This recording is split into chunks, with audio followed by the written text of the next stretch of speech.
C'est Thibaut Corvézier qui m'a rejoint sur le plateau de Parlons Placement. Bonjour Thibaut. Bonjour Thomas, merci de votre invitation. Je vous en prie, vous êtes le gérant de la SCI Via Génération. Alors, on avait découvert cette SCI qui a un fonctionnement original, enfin en tout cas une thèse d'investissement originale, il y a quelques mois. Vous nous la rappelez? Alors, l'objet de la SCI Via Génération qui est gérée chez Turgoem, c'est le maintien à domicile des personnes âgées. Donc concrètement, qu'est-ce que ça veut dire? Les seniors souhaitent rester chez eux pour 94% d'entre eux. Donc nous allons acheter soit la pleine propriété des biens et leur concéder ce qu'on appelle un droit d'usage et d'habitation, aussi appelé le petit usufruit, soit on va acheter en fait la nue propriété et concéder un usufruit viager.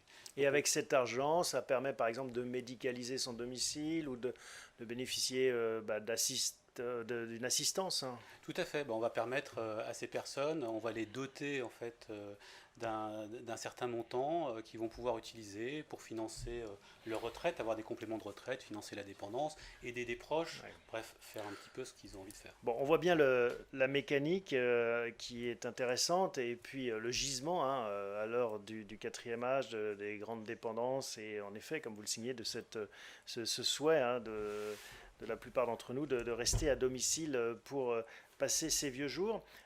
Comment ça se passe depuis qu'on avait découvert Via Génération il y a quelques mois? Ça a été lancé en septembre 2017. Comment se passe ce démarrage depuis 2 ans maintenant? Ah bah écoutez Thomas, ça se passe très bien, on croise les doigts pour que ça continue, mais a priori il n'y a pas de raison que ça change. Septembre 2017, le fonds est lancé par Turgoem avec un certain nombre de partenaires, en partant d'un portefeuille d'actifs déjà viagés. Un certain nombre de partenaires dont Apicil Intential en fait, qui nous a accompagnés, d'abord sur fonds propres, après qui a proposé cet investissement sous forme d'unité de compte, hein, puisqu'on ne peut pas souscrire directement en fait, pour des particuliers directement dans les SCI, Oui, c'est forcément via une enveloppe soit d'assurance vie, soit maintenant de PER, soit de PER exactement, et on plan pourra épargne revenir en fait, retraite. sur le sujet. C'est vrai que le PER en fait, nous a permis en fait, d'augmenter assez sensiblement notre collecte, hein. Et alors, donc les encours actuellement sous gestion? Les encours sont proches en fait, de 80 millions d'euros D'accord. et croissent à peu près entre 5 et 5-8 millions en fait, par mois. Est-ce que c'est compliqué de trouver finalement des sous-jacents, c'est-à-dire des biens dans lesquels investir, d'aller taper, comment vous faites? Vous allez Alors, taper, sonner à la porte non, non, c'est tout l'enjeu. Alors tout d'abord, nous on est investisseurs et on se doit en fait d'avoir bien sûr une séparation entre ceux qui vont... Alors on va sourcer bien évidemment des biens, mais on ne va pas les sourcer en direct puisqu'on ne peut pas en fait à la fois être du côté vendeur et du côté acheteur. Donc bien évidemment en fait les liquidités... on en a besoin pour investir, mais tout l'enjeu en fait est sur le sourcing. Aujourd'hui, comment est-ce qu'on fait? On s'appuie sur des viagéristes. Les viagéristes, c'est quoi? C'est des agents immobiliers qui sont spécialisés dans le viager, sachant que nous, on investit simplement en bouquet sans rente, donc finalement une sorte de nue propriété.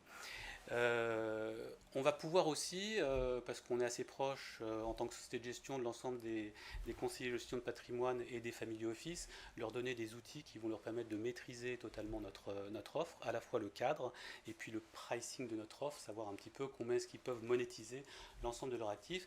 Les CGP, les family office ont en leur sein en fait des clients qui sont un peu plus seniors et donc ils auront la possibilité très prochainement, puisqu'on l'a déjà testé avec un family office à Paris, de proposer cette solution et permettre aux seniors de disposer de liquidités supplémentaires.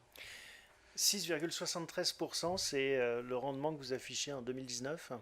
Ouais, 6,73% après 6,48 en 2018. Alors, comment est-ce qu'on pose finalement cette performance? Parce que on a compris le principe, mais 6,73%, faut les afficher. Non, mais c'est bien d'ouvrir le capot, vous avez tout à fait raison, parce que bon, la performance c'est une chose, le support en est une autre, mais moi j'ai à cœur en fait d'expliquer comment ça fonctionne et comment est-ce qu'on arrive à cette performance. Pourquoi? Parce que on est dans des marchés que vous rappeliez au début de votre émission, qui sont des marchés un petit peu tendus, et je pense que l'avantage de l'investissement qu'on propose aujourd'hui à travers la SCI Génération, c'est d'avoir un peu de visibilité.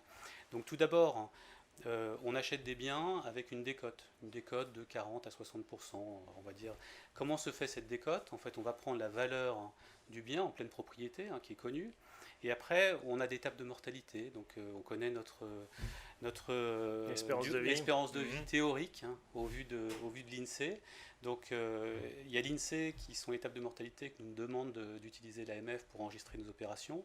Et puis, il y a les tables des assureurs qui nous permettent finalement, qui sont un peu plus conservatrices et qui nous permettent de mieux acheter nos biens. Ouais. C'est pas pour autant qu'on défavorise en fait les seniors, mais on les achète mieux. Donc, du coup, déjà, on a un premier moteur de performance qui est celui-ci. Et sur ce point, on s'arrête un instant. Est-ce qu'il n'y a pas un risque parce que bon, l'espérance de vie ne cessant de progresser, en tout cas jusqu'à présent, de mal anticiper finalement ce calcul et de mal déterminer ces Alors, achats? alors, on prend une petite marge de manœuvre, c'est vrai, avec ces tables qui sont les tables d'assureurs versus en fait les tables d'INSEE qui sont connues.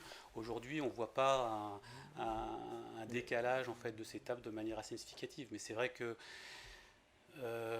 c'est un des risques en fait qui est porté par la SCI. D'accord, bon, c'est de la statistique. Alors, ça c'est le premier moteur. Le premier moteur, le deuxième moteur, hein, ben, finalement, quand vous achetez un bien qui est décoté, eh ben, plus vous allez avancer dans le temps, plus vous allez reconstituer finalement de manière mécanique cette, euh, cette, euh, cette nue propriété, hein, pour tendre vers 100% qui est le prix de la valeur du bien. Donc là-dessus, bah, on a cette revalorisation mécanique tous les 15 jours, alors qu'on Tous les 15 valorise en jours. fait, bah, on valorise en fait le fonds tous les 15 Ah jours. oui, d'accord. Voilà, donc ça vient finalement un petit peu comme un coussin, avec un coussin qui est déjà prévisible, Mhm. sur lequel on a une vraie visibilité. D'accord. Donc ça c'est la revalorisation Ça, c'est la finalement. revalorisation mécanique, puisqu'il y a un troisième moteur qui est la valorisation du parc, du parc immobilier, en fait, finalement, qu'on a. Et le parc immobilier, aujourd'hui, c'est 80 biens. Les 80 biens sont revalorisés avec un expert indépendant, au même titre que quand on les achète, on Ça passe. suit le marché en fait, c'est le moteur du marché. Exactement. Et donc, une fois par an, notre expert passe, revalorise les biens, et cet impact, en fait, est lissé, en fait, sur une année. Il y a un autre avantage à votre fonds, c'est que comparativement au SCPI, vous avez des frais qui sont moindres, même si c'est le même sous-jacent, hein, l'immobilier.